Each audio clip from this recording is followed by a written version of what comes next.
Mr. Speaker, from the onset, allow me to thank the Honorable Mutuse for being courageous, for being focused, and I'm sure in the annal of the history of this country, Mr. Speaker, and the history of the 13th Parliament, Mr. Mutuse, you will be appreciated.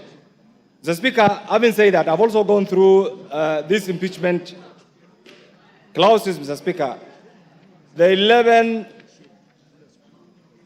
clauses, Mr. Speaker, are cogent, are rich in evidence, Mr. Speaker, and clearly demonstrate the actions, the omissions, the commissions of the Deputy President. Mr. Speaker, I've had an opportunity to reflect, because there's one thing that the DP has been using, that is a truthful man. I went back to the ironic definition, how a truthful man is supposed to be described in the Bible, in the Quran, in the civil society, Mr. Speaker. And in those definitions, Mr. Speaker, I have missed an iota of resemblance on anything that I can associate with those actions and the activities of the Deputy President, Mr. Speaker. Mr. Speaker, these clauses, we are a member of Parliament. We as members of Parliament, Mr. Speaker, our work is to protect the Constitution.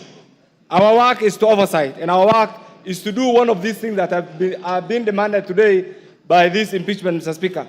Mr. Speaker, in all these clauses, the common denominator is the DP has abused his office through corruption, through tenderpreneuring, through disparaging and disobeying his boss, through undermining devolution, and Mr. Speaker, equally also by being a threat to our sovereignty. Mr. Speaker, this country is a collection of many nation states.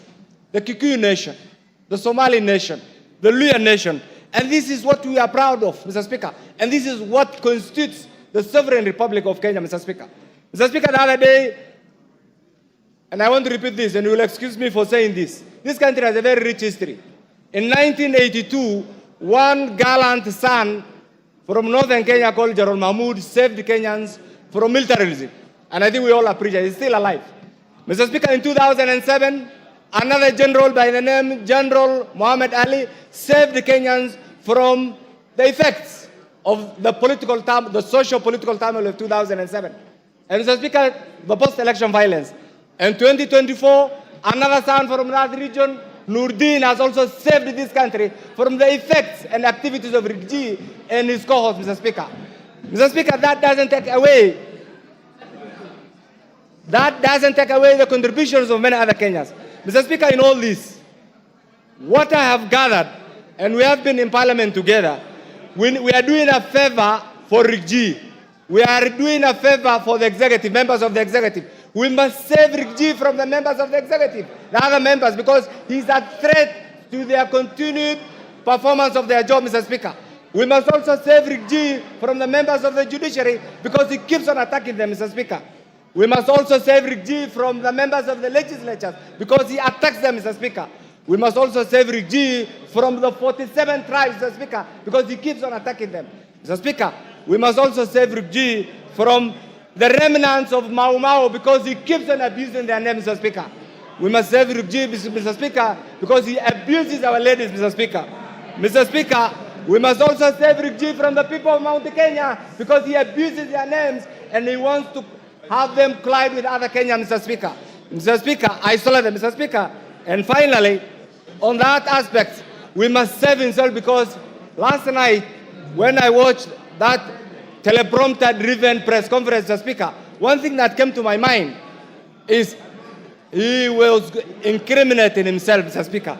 Mr. Speaker, in all this, we have a president who has applied all his gingerly approach in managing the affairs of this nation, Mr. Speaker. And Mr. Speaker, what is coming to mind is we have a DP who in every statement that he utters abuses, uses the Constitution wrongly, threatens, and demeans everybody. And it's because of this, Mr. Speaker, that we as a Parliament, we must go in history and support this impeachment, Mr. Speaker. Mr. Speaker, finally,